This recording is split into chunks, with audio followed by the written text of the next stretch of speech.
Still a few thousand years ago, when the sun set, it got very dark, especially in northern winters. Danger lurked, and the working day came to an end. Then man discovered fire, and with it his own source of light. Our nights had got safer, but our working days had started to get longer.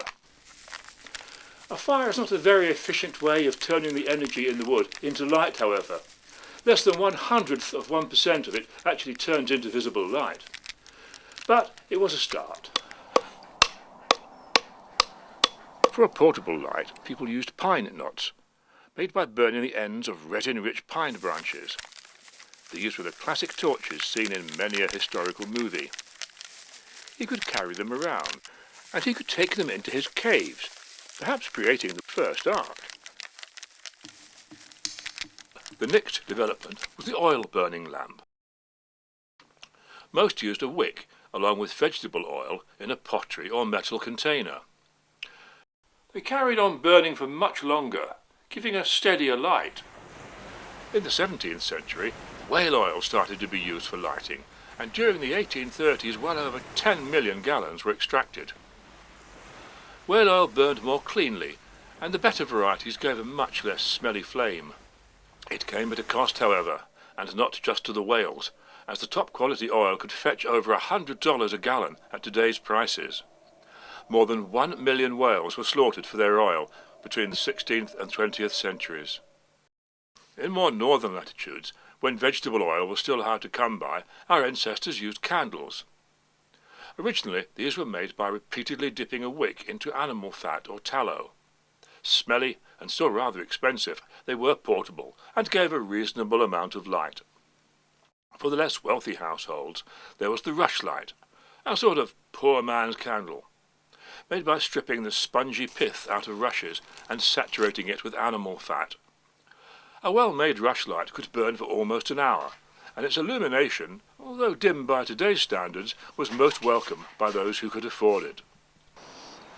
Before the advent of artificial light, as darkness fell, everyone stopped work and went home. Many cities imposed a nighttime curfew, and the outer gates were closed.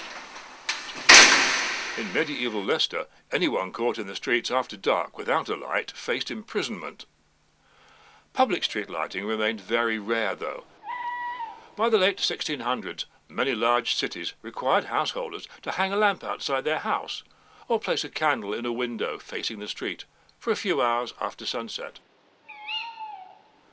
By the 18th century, with the arrival of whale oil lamps, some cities began providing street lighting.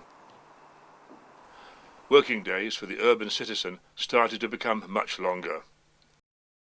But let's not forget how dangerous all those naked flames could be. Many houses, neighbourhoods, or even complete cities were burnt down through accidents with oil lamps and candles. In the 18th century, it was said that the English both dwelt and slept surrounded by their own funeral pyres. For thousands of years we had only candles and oil lamps to lighten the darkness. Then, in the 1680s, John Clayton of Wigan discovered that heating coal away from any air gave a flammable gas, coal gas. Originally, it was just a byproduct of coke and tar manufacture, but before long it was being used for lighting, mainly in factories. By the late 1700s, William Murdoch of Cornwall had refined the process, and coal gas was becoming readily available. The world's first gas streetlights were in London in 1807, and less than 10 years later, 40,000 gas lamps had been installed in over 200 miles of the capital's thoroughfares. Simple gas flames were smoky and smelly, and still had the dismally poor efficiency of oil lamps and candles. It was known that making the gas burn with more oxygen gave a much hotter blue flame, but it was also much less luminous. Then Englishman Thomas Drummond discovered that by using these hotter flames to heat a lump of lime, he could produce a brilliant white light. Now, stage performers could be in the limelight. Lumps of lime are not very convenient, of course, but before long we had the gas mantle, a loosely knitted bag dipped in ceramic materials that, when heated in the hot blue flame, gave off a brilliant white light. Being available literally on tap gas was much more convenient. It couldn't cause fires by spillage, but this was more than offset by gas leaks leading to explosions, or to poisoning through the carbon monoxide that makes up a significant part of its composition. And that was just about the end of the road for lights based on burning fuel. Nowadays they're really only used by some campers and by romantics who prefer the soft warm light of a candle. For lighting we next turned to electricity. As early as 1809, Sir Humphry Davy, using the newly invented battery, had amazed audiences here at London's Royal Institution with his arc light. It just needed 2 carbon rods and lots of electricity to produce the brightest artificial light ever seen. Carbon arcs were fairly efficient but difficult to use and needed constant attention. For a time they were used to light public places, usually mounted on top of tall towers to spread the light over a larger area. But before long they were confined to applications such as searchlights and cinema projectors, where they could still be found until quite recently. What next? Run an electric current through a thin wire or filament, and it gets hot. Hot enough to give off light. Sir Humphry Davy demonstrated this as a source of light using a very expensive platinum filament, again here at the Royal Institution in 1802. It looked like an opportunity to make a stable and convenient light source, but there was a problem. Get the filament hot enough to give off much light, and it either burns away or melts. Many inventors sought an answer to this problem, mainly by enclosing the filament in a glass bulb from which all the air had been removed. First past the post, was Englishman Joseph Swan, who demonstrated a carbon filament incandescent lamp in February 1879. His main rival, Thomas Edison, showed the world his version just 8 months later. Modern incandescent lighting had arrived. The world's first building to be illuminated with incandescent lamps was Cragside House, the Northumberland home of industrialist Sir William Armstrong, when in 1881 he replaced the earlier arc lights with Swan's incandescent lamps. These are Cragside's original lamps. Armstrong had one great advantage: his own hydroelectric power station, fed by a lake on his huge estate. With this, he could generate enough electricity to light about half a dozen electric bulbs. The need for what were then vast amounts of electricity limited the development of electric light in Britain. In America, Edison's bold commercial spirit provided the answer. He would build power stations, driven by steam engines, and supply electricity to whole neighbourhoods. Now he could sell his carbon filament incandescent lamps in great numbers. But for people used to striking matches to create light, it took some getting used to. Although carbon filaments got the electric lamp business off to a start, they were not ideal. They're delicate, have fairly low lifetimes and indifferent efficiency. The next move was the change to tungsten filaments, which gave more light and lasted longer, especially once the coiled filament was introduced, followed by today's coiled coil. What next for these familiar lamps? In standard lamps, some of the tungsten evaporates from the filament, shortening its life and forming a light obscuring coating on the inside of the glass bulb. Add a trace of iodine, and the tungsten is stripped off and returned to the filament. With these quartz halogen lamps, the filament can be run at higher temperatures, which pushes up efficiency to over 3%.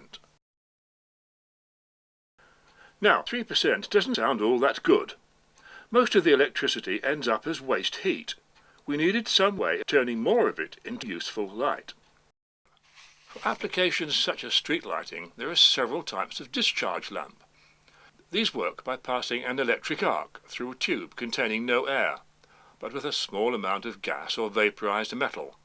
One of the first used mercury vapor to give the blue-greenish light familiar in some streets from the 1950s onwards. Sodium vapor lamps are very efficient, at almost 30%, but their pure yellow light takes away all the colour. Another type of discharge lamp, one more suited to domestic use, is the familiar fluorescent lamp. In this case the arc produces ultraviolet rather than visible light. The insides of the tubes are coated with a phosphor, which when activated by the UV gives off a pure white light. These have been around since the 1930s, and especially in their new compact form are still very much with us. And now? We are just at the point of seeing light-emitting diode or LED lights coming into our homes. They work by sending a current through certain semiconductor materials. Each gives out light of a different colour, which when combined into a single unit appears to be pure white. The latest versions now offer efficiencies of up to 40%, about 1,000 times better than those candles, and a lot safer, but not quite as romantic. Much of the world has become virtually dependent on artificial light. When major power cuts occur, whole cities are plunged into darkness and chaos. People away from home become stranded, and those in their own houses find themselves unable to carry on with their normal lives. It's been said that 9 months after long power cuts, when there's no television or light for reading, there's a sudden increase in the number of babies born. Not only have our lights become brighter, safer and easier to use, the cost has fallen dramatically. In medieval times, 1 hour's work by a typical citizen would buy about 10 minutes of dim light. Today, that 1 hour buys a whole year of dazzling illumination. But street lighting has stolen the star-filled skies from city dwellers and replaced them with an orange haze and gaudy man-made light shows. Less than a quarter of the world's population has ever actually seen the Milky Way, and they never will. A look at the nighttime Earth from space shows just why. Our cities and even much of the countryside are lit up, mostly by street lighting. Throughout the globe there are now few places not badly affected by light pollution. Artificial light has given us a 24/7 lifestyle, but it upsets our biological clocks, which weakens our immune systems and can lead to obesity, diabetes, heart problems and cancer. It also upsets the behaviour and migration patterns of many animals and birds. And our working days have got very long indeed. But would you really want to be without it?